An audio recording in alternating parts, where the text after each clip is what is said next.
إنه الموت يا عباد الله، الذي لا يعرف كبير ولا صغير ولا ذكر ولا أنثى ولا وزير. قال ربي في كتابه الكريم: كل نفس ذائقة الموت.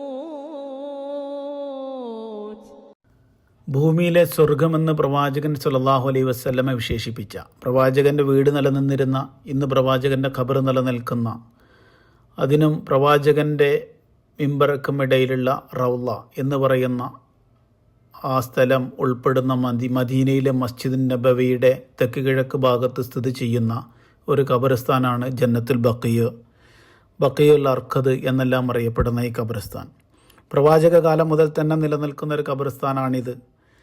പ്രവാചക പത്നിമാരായ ഖദീജ, മൈമൂന ഒഴികെയുള്ള മറ്റെല്ലാ ഭാര്യമാരും, ആയിഷ, ഹഫ്സ, സൗദ, സൈനബ്, ഉമ്മു സലമ, ജുവൈരിയ, ഉമ്മു ഹബീബ, സഫിയ, മാരിയത്തുൽ ഖിബ്തിയ തുടങ്ങിയവരെല്ലാം ഇവിടെയാണ് മറവ് ചെയ്തിട്ടുള്ളത്. പ്രവാചകൻ്റെ മക്കളായ ഫാത്തിമ, ഇബ്രാഹിം, സൈനബ്, റുഖിയ, ഉമ്മു കുൽസൂം റളിയല്ലാഹു അൻഹും എല്ലാവരും ഇവിടെയാണ്. പ്രവാചകൻ്റെ പേരമക്കളായ അബ്ദുള്ള, ഹസൻ റളിയല്ലാഹു അൻഹും അവരും മറവ് ചെയ്യപ്പെട്ടത് ഈ ഖബർസ്ഥാനിൽ തന്നെയാണ്. പ്രവാചകൻ്റെ ഒരുപാട് ബന്ധുക്കളുണ്ട്.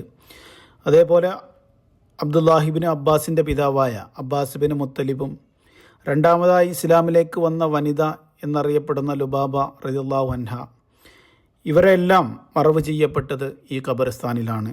പ്രവാചകൻ്റെ അമ്മായിമാരായിട്ടുള്ള സഫിയ റളിയല്ലാഹു അൻഹ, ആത്തിക റളിയല്ലാഹു അൻഹ, പ്രവാചകന് മുലയൂട്ടിയിട്ടുണ്ടായിരുന്ന ഹലീമ റളിയല്ലാഹു അൻഹ, അബ്ദുല്ലാഹിബിൻ മസ്ഊദ്, മൂന്നാം ഖലീഫ ഉസ്മാൻ റളിയല്ലാഹു അൻഹു, അബൂ ഹുറൈറ റളിയല്ലാഹു അൻഹു, സഅദ് ബിൻ മുആദ് തുടങ്ങിയ പ്രമുഖരായിട്ടുള്ള സഹാബി വര്യന്മാരടക്കമുള്ള പല മഹാത്മാക്കളെയും ഖബറടക്കിയിട്ടുള്ള സ്ഥലമാണ് ഈ ജന്നത്തുൽ ബഖീഅ.